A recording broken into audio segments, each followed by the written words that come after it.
BNP যখনই রাষ্ট্র পরিচালনার দায়িত্বে এসেছে তখনই এই গণমাধ্যমকে উন্নত করবার জন্য বা তাকে উপযোগী করে তোলার জন্য অনেকগুলো ব্যবস্থা নিয়েছে। তার মধ্যে আজকে যে আপনার এই টেলিভিশন চ্যানেলটা দেখবে আমরা দেখছি, সেই সময় কিন্তু কাজগুলো শুরু হয়েছিল। আমাদের কমিটমেন্ট খুব পরিষ্কার। আমরা দেখেছেন যে আমরা 31 দফাতে একটু পরিষ্কার করে বলেছি যে আমরা একটা স্বাধীন গণমাধ্যম আমরা দেখতে চাই, করতে চাই। সেই জন্যে আমরা তখনই কমিট করেছিলাম যে আমরা একটা কমিশন তৈরি করব। কমিশনের কিভাবে তৈরি হয়েছে, দুঃখের সঙ্গে আমরা জানলাম যে কমিশনের রিপোর্ট তৈরি হয়েছে, রিপোর্টগুলো আলোচনা হয়নি পরবর্তীকালে।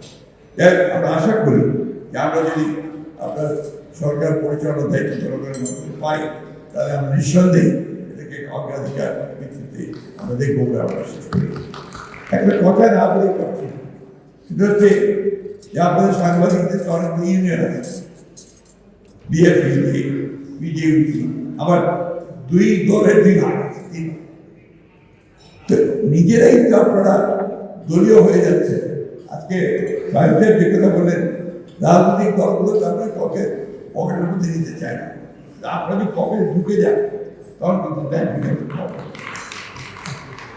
কারণ আমরা দেখছি তো যে আপনার গত 15 বছর কি হয়েছে।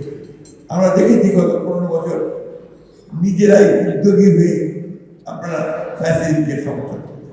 এটা আমাদের ঢাকা, এই দেশের মানুষের ঢাকা। তো সেই জায়গাগুলোতে আপনাদেরও কমিটমেন্টের প্রয়োজন আছে যে আমরা ওই জায়গাগুলো নিজেরা বাইরে থাকবেন, আপনাদের কমিটমেন্ট থেকে জনগণের কাছে আপনাদের আমরা স্বাধীন সাংবাদিকতা করব। আমি বক্তব্য বলাবো না, সবার আগে এসেছি, সবার শেষে বক্তব্য রাখতে গিয়ে যেটাকে বলা হয় যে তো ভালো, এখন অনেকে আছেন সুযোগ চলে যাওয়ার কথা। তো আমি আবার ধন্যবাদ জানাই যে আপনারা আমাকে দেখেছেন। কমিটমেন্ট প্রতীকটাই যে আমরা যদি জনগণের ভোটে নির্বাচনের সরকার গঠন করতে পারি, তাহলে নিশ্চয়ই প্রায়োরিটি পাবে। ধন্যবাদ।